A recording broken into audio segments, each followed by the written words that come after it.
Couple other questions with Brock Huard, Fox Sports college football analyst, one of the leading voices in the nation. Let's look at what's going on here in the state. Herm Edwards gets an extension after year two. Jaden Daniels comes onto the scene. What do you look at with ASU right now and where the program is? Well, I like what he did with his staff.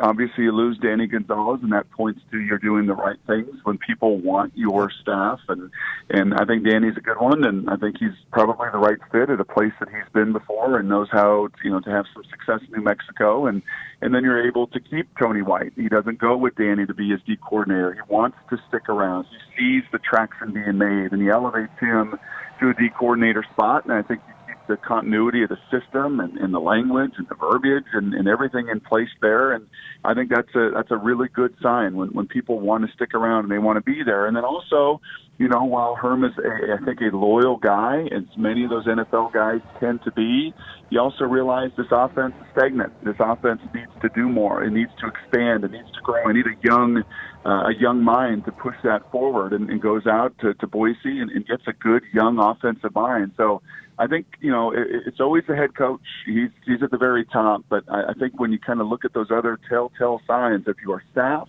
of who wants to be there, the continuity you can have, that growth and development, I do think it made sense to extend their CEO and go from 7 wins to 8 wins. And I think 9 wins is very much a possibility next season. Jaden Daniels, Brock, have you seen him enough to give me a thought or two? I did not see him in person this season, so that's always a little bit of a bummer for me. I always feel like I gain a little more with all that tape and getting behind the scenes and that background. But I've watched crossover tape 3, 4, 5 different games, being in the conference a bunch last year.